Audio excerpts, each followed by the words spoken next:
Well, let's go back to the escalation clause and when people seriously adjust their bids by going back and using the inspection period to adjust their initial offer. What are your recommendations about that? Well, absolutely. I think that the advice that we've heard here today is right on point.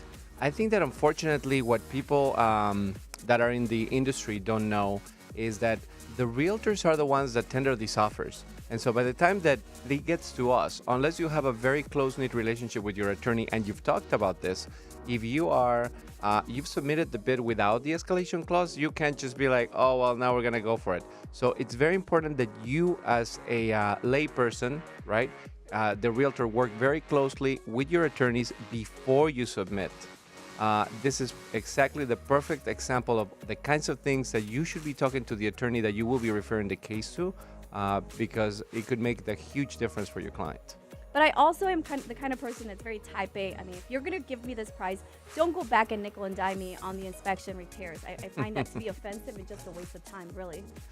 Right. Well, but I think that the repairs should be something that you have to be serious about. What are the conditions, right? So if you're selling the property, your attorney needs to know what are the issues and what is the amount of sway that you have. For example, you have a property and then you have a roof that you don't really have inspected before you sell the property. So if your realtor is doing his or her job right, they will do the inspection. They will tell you, these are the issues we're going to have with the property, so that you can place the client, seller or buyer, right?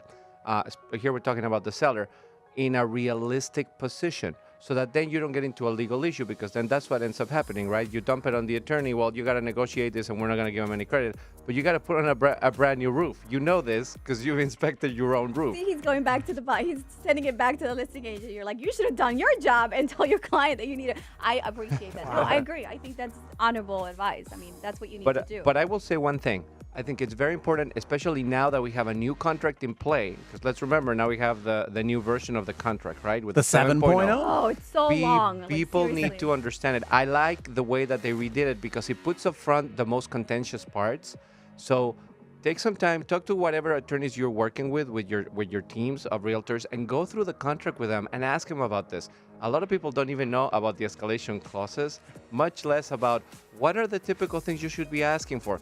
Why are you tendering offers that say 105% when everybody's been doing 110% prorations? Those kinds of little nitty-gritty things that get lost in translation because you don't have a good communication with your attorney.